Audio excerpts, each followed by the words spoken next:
नमस्कार दोस्तों, बहुत बहुत स्वागत है आपका इस चैनल में। दोस्तों आइए शुरू करते हैं बेसिक साइंस और इंजीनियरिंग का जो चैप्टर नंबर यहाँ पे ये देखिए। यहाँ से जो है चैप्टर नंबर 1 से लेकर मैंने आपको जो है यहाँ तक आधारभूत विद्युत तक मैंने आपको कंप्लीट यहाँ पर पूरा पढ़ा दिया हूँ। ठीक है ना फ्रेंड्स। अब हम शुरू करेंगे इस वीडियो में उत्तोलक एवं साधारण मशीन के क्वेश्चन देखेंगे। ठीक है फ्रेंड्स, तो आइए शुरू करते हैं।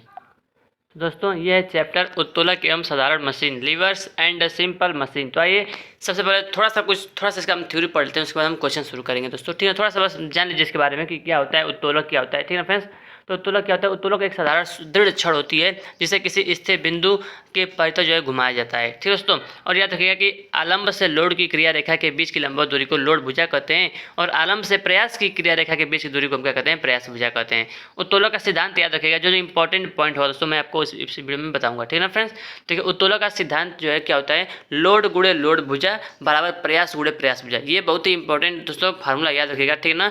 लोड गुणे लोड भुजा बराबर प्रयास गुणे प्रयास भुजा। इस पर भी क्वेश्चन दोस्तों पूछेगा। ठीक है ना। देखिए दोस्तों अब उसके बाद क्या आता है कि फर्स्ट टाइप लीवर यानी कि प्रथम श्रेणी का उत्तोलक किसे कहते हैं फ्रेंड्स? तो अगर क्या होता है इसमें, क्या होता है कि जब आलम्ब कोई सपोर्ट करते हैं, जब आलम्ब या सपोर्ट दोस्तों वो प्रयास और लोड के बीच में रखा जाता है ना, जब आलम्ब को प्रयास और लोड के बीच में रखा जाता है तो उसे हम प्रथम श्रेणी का उत्तोलक कहते हैं। इसके अंदर इसके जो है इसके अंदर कौन कौन सा आता है दोस्तों? तो याद रखिए कैंची, तुला की डंडी, संडासी, साइकिल ब्रेक, हैंड पंप का हत्था और क्ला हैमर, ये सभी दोस्तों प्रथम श्रेणी के उत्तोलक में आते हैं फ्रेंड्स। इसका एग्जाम्पल बहुत ही इंपॉर्टेंट है फ्रेंड्स। यहाँ पे एग्जाम्पल इसका फिगर भी बनाए। और याद रखिएगा कि प्रथम श्रेणी उत्तोलक में यांत्रिक लाभ जो है सदैव 1 के बराबर या 1 से अधिक हो सकता है। ठीक है फ्रेंड्स।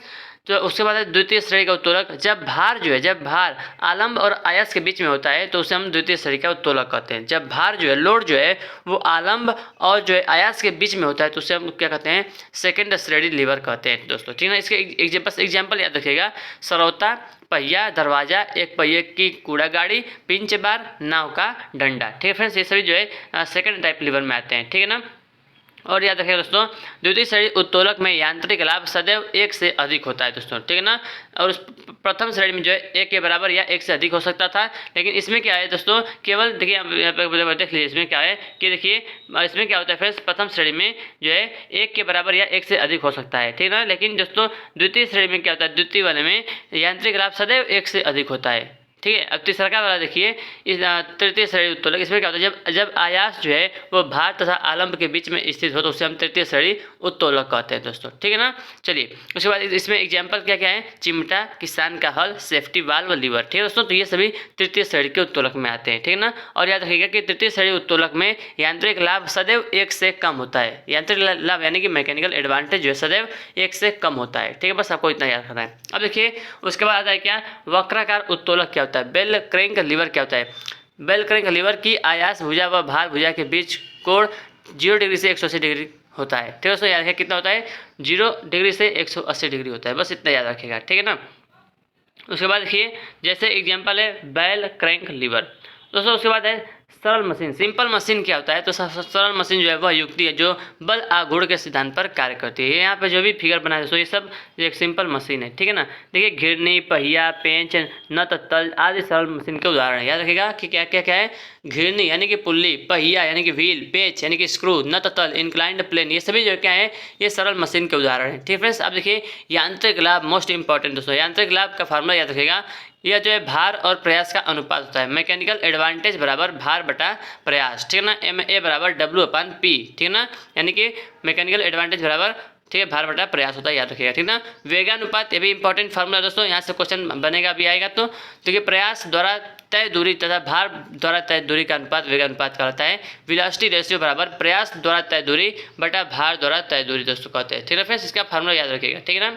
देखिए आउटपुट बराबर क्या होता है? लोड गुणे लोड द्वारा तय दूरी और इनपुट बराबर प्रयास गुणे प्रयास द्वारा तय दूरी। मशीन की दक्षता का फार्मूला दोस्तों क्या होता है? किसी मशीन का यांत्रिक लाभ और वेगानुपात का अनुपात जो है वो क्या कहलाता है? मशीन की दक्षता कहलाता है। दक्षता बराबर यांत्रिक लाभ बटा वेगानुपात। दक्षता का एक और फार्मूला होता है आउटपुट बटा इनपुट। ठीक है ना। अगर परसेंटेज में निकालना होगा तो आउटपुट बटा इनपुट में 100 से गुणा कर देंगे। ठीक है ना। तो इफिशियंसी बराबर मैकेनिकल एडवांटेज अपान वेलोसिटी रेशियो होता है। फार्मूला याद रखिएगा। ठीक है ना। देखिए दोस्तों, सामान्य पहिए व धुरी में रस्सियां एक दूसरे के विपरीत दिशा में लपेटी जाती हैं। याद रखिएगा, सामान्य पहिए व धुरी में रस्सियां एक दूसरे के विपरीत जो है दिशा में जो है लपेटे जाते हैं। ठीक फ्रेंड्स, आइए उसके बाद हम आगे यहाँ पर देख सकते हैं, यहाँ पे फिगर बनाया गया है। ठीक है ना। देखिए उसके बाद है भेद सूचक पहिए व धुरी क्या होता है। इसमें एक पहिया व दो धुरी होती हैं। भेद सूचक पहिए व धुरी में एक पहिया दो धुरी होती है दोस्तों, जिसमें प्रयास रस्सी पर तथा लोड रस्सी दोनों धुरी पर लिपटी होती हैं। ठीक है ना। देखिए यहाँ पे वेगानुपात या फार्मूला है 2D/d1 - d2। कैपिटल डी क्या है, पहिए का व्यास है। D1 क्या है, बड़ी लोड धुरी का व्यास है। और D2 क्या है, छोटी लोड धुरी का व्यास है। इस पर अभी क्वेश्चन दोस्तों आएगा, एग्जाम्पल में आएगा। ठीक है ना। तो याद रखिएगा वेगानुपात का ये भी फार्मूला होता है 2D/d1 - d2। ठीक है ना।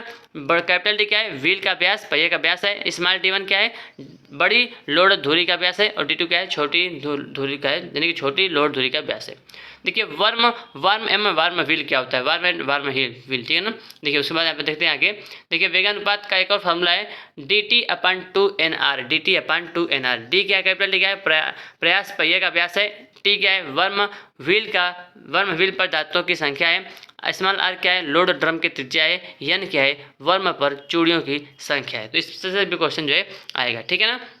सिंगल परचेज क्रेब विंच क्या होता है, इसके बारे में थोड़ा समझ सकते हैं। यहाँ पे देखिए वेगानुपात वेलोसिटी रेशियो बराबर L/R × T1/T2।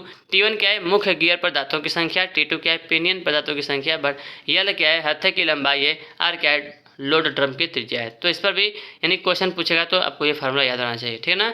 सरल घिरनी, फ्रेंड्स ये देखिए सरल घिरनी का फिगर है, आप देख सकते हैं। सरल घिरनी में यांत्रिक लाभ व वेगानुपात का मान 1 होता है। ठीक है ना। चलायमान पुली का यांत्रिक लाभ व वेगानुपात का मान 2 होता है। याद रखिएगा, सिंपल पुली का में जो है वेगानुपात और जो यांत्रिक लाभ होता है उसका मान 1 होता है, लेकिन चलायमान पुली का यांत्रिक लाभ व वेगानुपात का मान 2 होता है। ठीक है ना। बस अब खत्म होने वाला है, इसको देख लेते हैं। डिफरेंशियल पुली ब्लॉक, तो यहाँ पे उसका फिगर रेफरेंस आप देख सकते हैं यहाँ पे। ठीक है। इसमें वेगानुपात का फार्मूला होता है 2n1/n1 - n2 होता है। ठीक है। तो जहाँ n1 क्या है, बड़ी पुली के दांतों की संख्या है। n2 क्या है, छोटी पुली के दांतों की संख्या है। ठीक है ना। घिरनी निकाय क्या होता है, पुली सिस्टम क्या होता है। घिरनियों का प्रथम निकाय, फ्रेंड्स यहाँ पर देख सकते हैं फर्स्ट सिस्टम ऑफ पुली। ठीक है। इसका ये फिगर यहाँ पे बनाया गया है फ्रेंड्स। इसमें जो वेगानुपात होता है वो होता है 2n। n क्या है, चल घिरनियों की संख्या। क्या है, चल घिरनियों की संख्या है। ठीक है ना। चलिए अब यहाँ पे देखते हैं घिरनियों का द्वितीय निकाय है, घिरनियों का द्वितीय निकाय का फिगर है। ठीक है। यहाँ पे वेगानुपात क्या होता है, n होता है। ठीक है ना। और यहाँ पे घिरनियों का तृतीय निकाय है, थर्ड सिस्टम ऑफ पुली। और यहाँ पे जो है इसमें जो वेगानुपात होता है दोस्तों 2n -1 होता है। 2n -1 होता है। तो ये किस में होता है, तृतीय वाले में होता है, तृतीय वाले में। ठीक है ना। प्रथम वाले में दोस्तों क्या था, प्रथम वाले में 2n था। ठीक है। द्वितीय वाले में क्या था, केवल n था। और तृतीय वाले में क्या था दोस्तों, 2n -1 था। ठीक है फ्रेंड्स, यहाँ तक जो है हमारा थ्योरी कंप्लीट हो गया। अब उसके बाद जो है यहाँ पे हमारा क्वेश्चन शुरू होगा। ठीक है दोस्तों। तो क्वेश्चन में हम केवल क्या देखेंगे, देखिए यहाँ पे जो पहला क्वेश्चन दिया गया है, एक लिफ्टिंग मशीन में केवल जो है 3.1 किलोग्राम प्रयास से 100 किलोग्राम के भार को उठाया जाता है, तो यांत्रिक लाभ क्या होगा यदि मशीन की दक्षता जो है वो 75% है। दोस्तों तो यहाँ पे देखिए फार्मूला क्या होता है, दक्षता का फार्मूला होता है। ठीक है ना। मैकेनिकल एडवांटेज बटा वेलोसिटी रेशियो। ठीक है फ्रेंड्स। तो यहाँ से आप जो है क्वेश्चन यहाँ से निकालें। देखो यांत्रिक लाभ क्या होगा, यांत्रिक लाभ बराबर होता है क्या कि यांत्रिक लाभ बराबर क्या दोस्तों, उठाया गया प्रयास बटा लगाया, नहीं उठाया गया भार बटा लगाया गया प्रयास। तो यहाँ पे देख सकते हैं कि 100 किलोग्राम के भार को उठाया जाता है, तो 100 ऊपर लिखेंगे और प्रयास कितना लगाया गया है 3.1 किलोग्राम। तो 100 बटा 3.1 करेंगे दोस्तों, तो राइट आंसर आ जाएगा 32.25। ठीक है ना फ्रेंड्स। यहाँ पे जो है मशीन की दक्षता का फार्मूला का प्रयोग करना ही नहीं है, केवल आपको यांत्रिक लाभ निकालना है। तो यांत्रिक लाभ का ही फार्मूला होता है कि उठाया गया भार बटा लगाया गया प्रयास। तो उठाया गया भार दिया है 100 किलोग्राम और लगाया गया प्रयास दिया है 3.1 किलोग्राम। तो ऐसे आप निकालेंगे 32.25 आ जाएगा। ठीक है फ्रेंड्स। अगर आपसे दक्षता तो दिया ही है, अगर यहाँ से वेलोसिटी रेशियो भी पूछेगा, आपसे वेगानुपात पूछेगा तो आप निकाल लेंगे यहाँ से। ठीक है ना। क्योंकि दक्षता का फार्मूला होता है मैकेनिकल एडवांटेज यानी कि यांत्रिक लाभ बटा वेगानुपात। ठीक है फ्रेंड्स। तो अगर यहाँ से आपसे पूछेगा कि वेलोसिटी रेशियो कितना होगा फ्रेंड्स, तब यहाँ से उस फार्मूला से यूज करके आप जो है निकाल सकते हैं। ठीक है फ्रेंड्स। तो आइए आगे बढ़ते हैं। कौन से लीवर का प्रयोग भार और फलक्रम के बीच में आएगा। ठीक है ना फ्रेंड्स। तो तृतीय उत्तोलक में दोस्तों भार और फलक्रम के बीच में आएगा। ठीक है। आइए आगे बढ़ते हैं। किसी मशीन पर लगे भार तथा प्रयास का अनुपात क्या कहलाता है, तो यांत्रिक लाभ कहलाता है, भार बटा प्रयास। ठीक है। अगला क्वेश्चन है कि बैल क्रैंक लीवर में भुजाएं कितने कोण पर मुड़ी होती हैं, तो 90 डिग्री के कोण पर मुड़ी होती हैं। ठीक है। अगला क्वेश्चन है, एक इलेक्ट्रिक मोटर की इनपुट शक्ति 600 वाट है तथा आउटपुट शक्ति 530 वाट है, तो मोटर की प्रतिशत दक्षता क्या होगी। दोस्तों फार्मूला होता है क्या, दक्षता क्षमता बराबर क्या होता है, आउटपुट बटा इनपुट गुणे 100। तो आउटपुट दिया 530 बटा 600 करेंगे गुणे 100 करेंगे तो आएगा 88.33%। ठीक है ना। आइए अगला क्वेश्चन देखते हैं फ्रेंड्स, किसी डिफरेंशियल घिरनी का वेगानुपात कितना होता है दोस्तों, तो 2r अपान में r-1 होता है, इसको याद रखिएगा। ठीक है ना, डिफरेंशियल घिरनी का वेगानुपात 2r अपान r-r। ठीक है।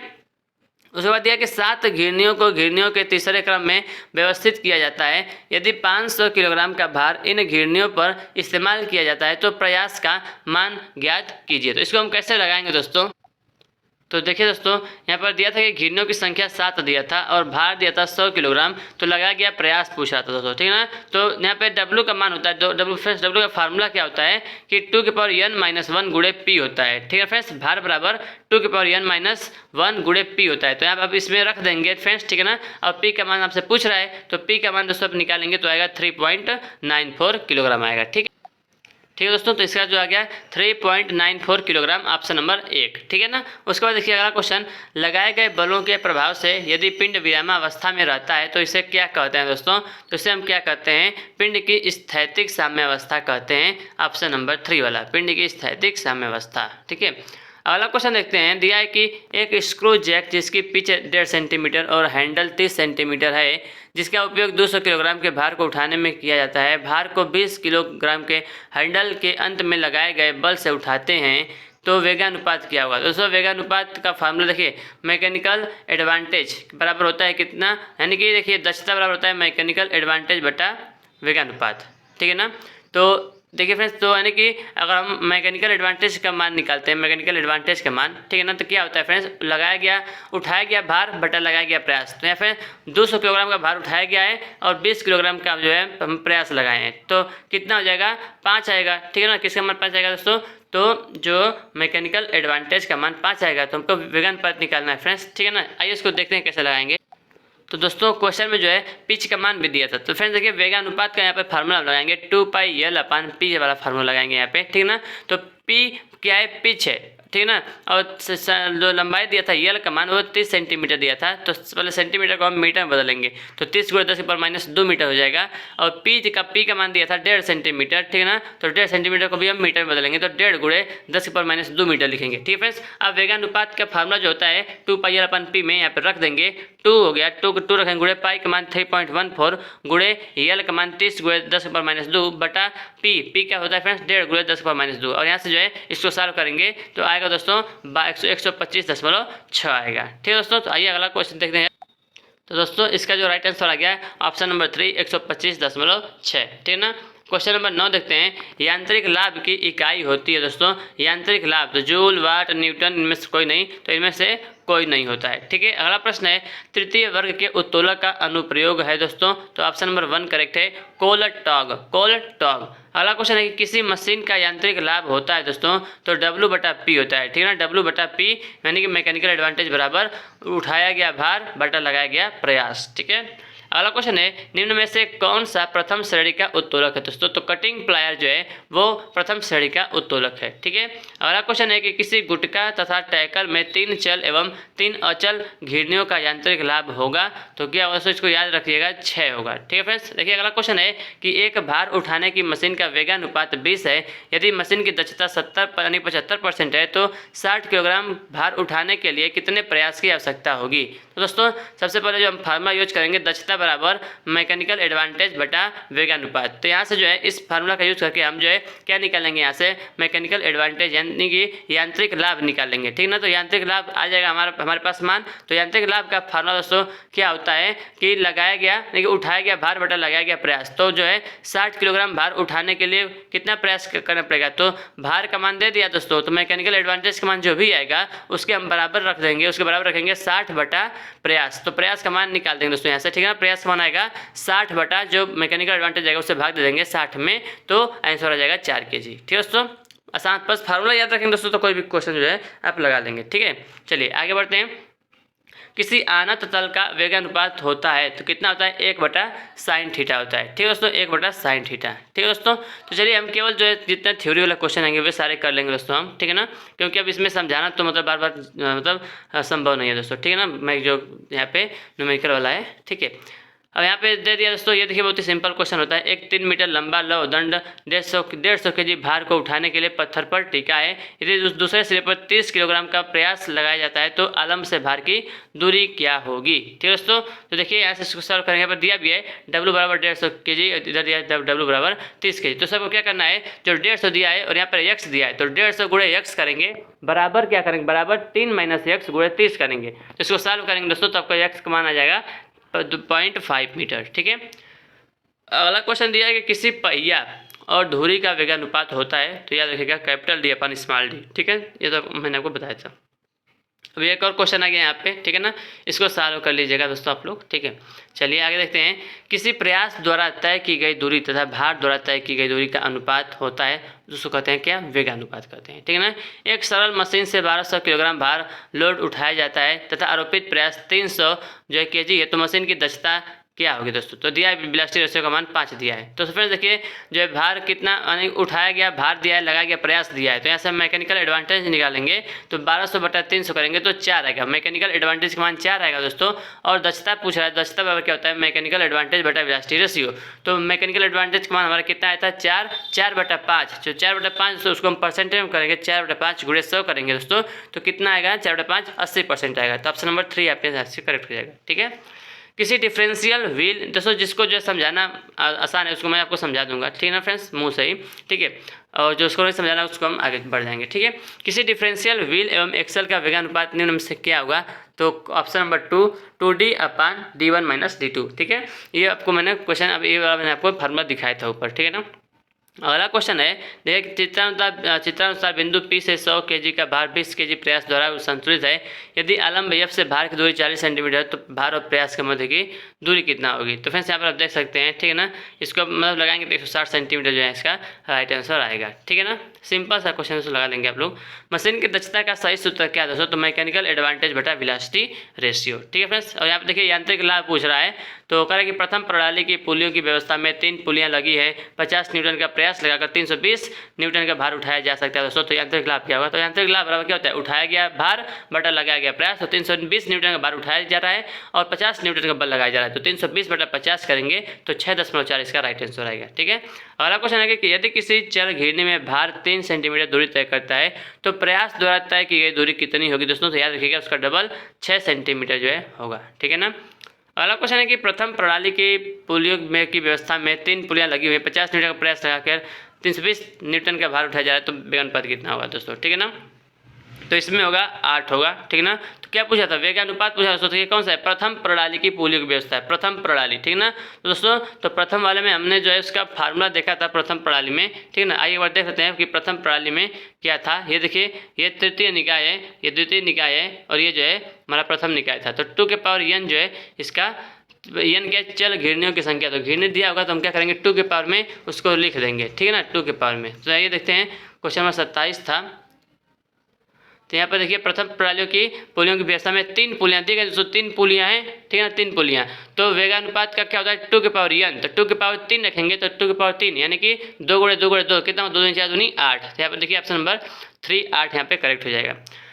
अगला क्वेश्चन है, किसी चल घिरनी का यांत्रिक लाभ होता है, तो 2 होता है। ठीक है, अगला क्वेश्चन है, ठीक है, फिर से यहाँ पर आ गया, प्रथम प्रणाली की पुलियों की व्यवस्था में 3 पुलियाँ लगी हुई हैं, 50 न्यूटन का भार लगाकर 320 न्यूटन का भार उठाया जा रहा है, तो मशीन की दक्षता क्या होगी। तो दोस्तों दक्षता पूछ रहा है, ठीक है ना, तो प्रथम प्रणाली है, प्रथम प्रणाली में उसको 3 पुली लगी है, तो 2 के पावर 3 वेगानुपात कितना होता है, 2 के पावर 3 यानी कि 8 होता है। ठीक है ना, तो 8 यानी कि मतलब यहाँ से हम 80% इसको लगा देंगे। यहाँ से अगर हम निकालेंगे, यहाँ से जो है मैकेनिकल एडवांटेज निकालेंगे 320/50 करेंगे दोस्तों, तो हमारा तो 6.4 आएगा जो इसमें आया था एक बार। ठीक है ना, ये प्रथम प्रणाली है, तो वेगानुपात तो मैकेनिकल एडवांटेज बराबर क्या होता है, यानी कि मतलब दक्षता बराबर मैकेनिकल एडवांटेज बटा जो है वेगानुपात होता है, ठीक है ना। तो यहाँ से जो है वेगानुपात हम निकालेंगे पहले, और यहाँ से मैकेनिकल एडवांटेज निकालेंगे, तो मशीन की हम दक्षता भी निकालेंगे, 80% आएगा, ठीक है। अगला क्वेश्चन, यांत्रिक लाभ 1 से कम होता है, किसमें 1 से कम होता है? तृतीय वर्ग के उत्तोलक में होता है, ठीक है फ्रेंड्स। और जो है प्रथम वर्ग का उत्तोलक उसमें क्या होता है? 1 से ज़्यादा होता है और 1 के बराबर होता है, ठीक है ना। और जो है द्वितीय वर्ग में क्या होता है? 1 से ज़्यादा होता है, और तृतीय वर्ग में क्या होता है? 1 से कम होता है, ठीक है। देखिए, पुलियों की द्वितीय प्रणाली का प्रयोग करते हुए जिसके प्रत्येक ब्लॉक में 5 पुलियाँ हैं, यदि 125 न्यूटन के प्रयास द्वारा 1 किलो न्यूटन का भार उठाया जाता है तो वेगानुपात क्या होगा? तो 10 आएगा दोस्तों, ठीक है ना। जो मैं आपको थ्योरी में जो फार्मूला दिखाया था उसका प्रयोग करके आप इसको लगा सकते हैं, ठीक है। किसी स्थिर घिरनी का यांत्रिक लाभ होता है तो 1 होता है, ठीक है। उसके बाद फिर से यहाँ पे वही क्वेश्चन पूछा दोस्तों, यांत्रिक लाभ क्या होगा, ठीक है ना। द्वितीय प्रणाली का प्रयोग करते हैं तो द्वितीय लाभ इसको यूज कर लीजिएगा। और यहाँ पर दोस्तों क्या पूछ रहा है कि 25 kg का भार प्रयास दिया है, वेगानुपात दिया है, दक्षता दिया है, तो मशीन उठाए गए भार का मान क्या होगा? ये भी उसको लगा सकते हो दोस्तों। बस आप फार्मूला याद रखेगा वो वाला, मैकेनिकल एडवांटेज बराबर उठाया गया भार बटा लगाया गया प्रयास, इसको याद रखेगा। और दक्षता का फार्मूला याद रखेगा। दक्षता का सूत्र क्या होता है कि मैकेनिकल एडवांटेज यानी कि यांत्रिक लाभ बटा वेलोसिटी रेशियो, बस इस दोनों फार्मूला को याद रखेगा, बाकी आपको लग जाएगा, ठीक है ना। और इस चैप्टर में कौन सा था कि भार गुणे भार की भुजा बराबर जो है प्रयास गुणे प्रयास की भुजा, इस फार्मूला को याद रखिएगा, ठीक है ना। और जो पुलियों वाला पुली वाला था 2 की पावर n वाला 2 की पावर n - 1 वाला था, ठीक है ना, उसको भी आप इसको याद रखिएगा, ठीक है ना। उसके बाद फिर से यहाँ पर दिया दक्षता पूछ रहा है दोस्तों, इसको लगाएगा। किसी स्क्रू जैक का वेगानुपात कितना होता है? तो हाँ, ये वाला याद रखिएगा, 2πl बटा p होता है, ठीक है ना। 2πl बटा p स्क्रू जैक का वेगानुपात होता है 2πl बटा p, ठीक है ना फ्रेंड्स। यहाँ पे पिच की आपको लंबाई दे रहेगा, ठीक है ना, यल दे रहेगा, p पाई का मान आप याद है आपको, p का मान यहाँ पर रख दीजिएगा। एक क्वेश्चन आया था शुरू में, ठीक है ना, वैसे ही लगाएंगे। एक पहिए और धुरी में पहिए का व्यास 15 सेंटीमीटर तथा धुरी, देखिए धुरी का मान भी दे दिया है आपको, ठीक है ना, व्यास 6 सेंटीमीटर। मशीन की दक्षता 75% हो तो कितना किलोग्राम भार उठाने के लिए कितना प्रयास करना पड़ेगा? तो यहाँ पर थोड़ा सा कट गया है। देखिए क्या कह रहा है कि चित्र ये क्या हमने में चित्र क्या प्रदर्शित करता है दोस्तों? तो ये द्वितीय वर्ग का उत्तोलक है। बीच में देखिए, बीच में भार है, बीच में अगर भार होता है तो वो द्वितीय वर्ग का उत्तोलक होता है, ठीक है ना। यहाँ पर देखिए ये दे दिया दोस्तों, यहाँ पे यांत्रिक लाभ पूछ रहा है, ठीक है ना। पिनियन दांतों की संख्या दिया है, ठीक है ना। व्हील का 130 दिया है, 5 के प्रयास से 90 के भार उठाया जा सकता है दोस्तों। तो 90 बटा 5 कितना हो? 90 बटा 18 जो है इसका जो है यांत्रिक लाभ। बस यहाँ पर तो हो दोस्तों देखिए, ये केवल जो है घुमाया है आपको, केवल जो है ऊपर के 3 लाइन 2 लाइन किसी अब काम का ही नहीं है, केवल यांत्रिक लाभ पूछा। तो यांत्रिक लाभ क्या होता है दोस्तों कि उठाया गया भार बटा लगाया गया प्रयास। तो आपको देखिए तीसरे लाइन में दिया है कि 5 किलोग्राम प्रयास से 90 किलोग्राम का भार उठाया जा सकता है। तो 90 बटा 5 यानी कि उठाया गया भार बटा लगाया गया प्रयास, तो 90 का भार उठा रहे हैं, 5 किलो का भार लगाकर दोस्तों, ठीक है ना। तो 90 बटा 5 कितना होगा? 18। बहुत सिंपल हो गया दोस्तों, ठीक है ना, ज़्यादा आपको सोचना लगाना नहीं है, ठीक है ना। चलिए उसके बाद आगे बढ़ते हैं। अगला क्वेश्चन देखिए, फिर से यहाँ पे जो न्यूमेरिकल है वेगानुपात पूछ रहा है दोस्तों, ठीक है ना। 5 किलोग्राम, ये तो वही क्वेश्चन लग रहा है, वैसा उसी क्वेश्चन में दोस्तों यहाँ पे फिर से जो वेगानुपात पूछ दिया है, ठीक है फ्रेंड्स। तो यहाँ से हम पहले मैकेनिकल एडवांटेज तो निकाल लिए थे, यहाँ पे 18 निकाल लिए थे, तो जो है सूत्र लगा देंगे तो यहाँ पे लग जाएगा दोस्तों, ठीक है ना। इसमें उसका दक्षता पूछा दोस्तों, दक्षता दे दिया उसका, ठीक है। 3 प्रकार के लीवर में से किस लीवर में प्रयास भार व आलम्ब के बीच में स्थित होता है? यानी कि प्रयास जो है वह भार और आलम्ब के बीच में होता है दोस्तों, ठीक है ना। प्रयास तो ये तीसरा वाले में होता है, तृतीय वर्ग लीवर में होता है। देखिए दोस्तों, पहला वाले में कौन बीच में होता है, दूसरा वाले में कौन बीच में होता है, तीसरा वाले में कौन बीच में होता है, ठीक है फ्रेंड्स। तो जो है आलम्ब बीच में होता है प्रथम वर्ग में, ठीक है। और दोस्तों भार होता है दूसरे वाले में, भार जो है दूसरे वर्ग में बीच में होता है, और प्रयास जो है तीसरे वाले उत्तोलक में बीच में होता है, ठीक है ना। पहिया और धुरी में पहिए का व्यास 50 सेंटीमीटर और धुरी का व्यास 12.5 सेंटीमीटर है, तो इसका वेगानुपात क्या होगा दोस्तों? इसका वेगानुपात कितना होगा, ठीक है फ्रेंड्स। तो आपको करना क्या है, देखिए 50 दिया है पहिए का व्यास और धुरी का व्यास दिया है 12.5, तो आपको कुछ नहीं करना है, केवल आपको 50 में 12.5 से भाग लगाना है, तो आ जाएगा 4, ठीक है। प्रयास द्वारा विस्थापित दूरी और भार द्वारा विस्थापित दूरी का अनुपात कहलाता है, तो क्या कहलाता है? वेगानुपात कहलाता है, ठीक है फ्रेंड्स। अगला क्वेश्चन है कि जम्बूरा क्ला हैमर किस श्रेणी के उत्तोलक का उदाहरण है? तो ये प्रथम वर्ग लीवर का उदाहरण है, ठीक है फ्रेंड्स। तो देखिए उसके बाद अगला क्वेश्चन है द्वितीय श्रेणी उत्तोलक के उदाहरण है। द्वितीय श्रेणी तो कूड़ा गाड़ी, सरौता, पिंच बार, नाव का डंडा। अगला क्वेश्चन है कि निम्न में से प्रथम श्रेणी उत्तोलक के उदाहरण कौन कौन है? तो हैंडपंप का हत्था, क्ला हैमर, कैंची, तुला, डंडी, ये प्रथम श्रेणी के उदाहरण है, ठीक है ना। आइए अगला क्वेश्चन है पुलियों की तृतीय प्रणाली में वेगानुपात होता है तो 2 की पावर n-1 होता है, 2 की पावर n-1। ठीक है, याद रखिएगा कि पोलियो की अगर प्रथम प्रणाली पूछा होता है वेगानुपात तो 2 की पावर n होता है, और द्वितीय वाले में क्या होता है, केवल n होता है, और तृतीय वाले में क्या होता है, 2 की पावर n-1 होता है, जो कि इसमें पूछा है। ठीक है ना। और क्वेश्चन है कि निम्न में से तृतीय श्रेणी उत्तोलक के उदाहरण कौन कौन से हैं, तो तीसरा वाला चिमटा, मनुष्य का हाथ, लीवर, सेफ्टी वाल्व, ये सभी तृतीय वर्ग उत्तोलक के उदाहरण है। ठीक है, तृतीय श्रेणी के। लास्ट क्वेश्चन है, पोलियो की प्रथम प्रणाली में वेगानुपात कितना होता है। देखिए फिर से यहाँ पे क्वेश्चन आ गया, 2 की पावर n होता है। ठीक है ना, द्वितीय वाले में केवल n होता है, और तृतीय वाले में क्या होता है, 2 की पावर n-1 होता है। तो दोस्तों इस वीडियो में हमने देखिए 50 क्वेश्चन पूरा कर दिया। उसके बाद जो अगला चैप्टर आएगा यहाँ पे उसमें हम ता पाएगा। ठीक है, तो जो यहाँ पे फ्रेंड्स ये चैप्टर था ये पूरा मैंने उसका थ्योरी भी पढ़ा दिया आपको, और न्यूमेरिकल भी 50 क्वेश्चन है, न्यूमेरिकल उत्तोलक एवं साधारण मशीन। दोस्तों मैंने जो आपको बताया, जो इंपॉर्टेंट पॉइंट जो फार्मूला है बस उसको याद रखेंगे और थोड़ा सा प्रैक्टिस करेंगे दोस्तों, तो आपका जो है चैप्टर एकदम कंप्लीट हो जाएगा। ठीक है दोस्तों, तो थैंक यू सो मच। कैसा लगा आपको वीडियो कमेंट करके जरूर बताइएगा। फ्रेंड्स वीडियो कमेंट कैसा लगा कमेंट करके जरूर बताइएगा। ठीक है दोस्तों, और वीडियो पसंद है तो वीडियो को लाइक करिएगा, चैनल पर नए चैनल को सब्सक्राइब करिएगा। ठीक है दोस्तों, इस वीडियो को शेयर भी कर सकते हैं आप लोग। ठीक है, तो थैंक यू सो मच इस वीडियो को देखने के लिए आप लोगों का बहुत बहुत धन्यवाद दोस्तों।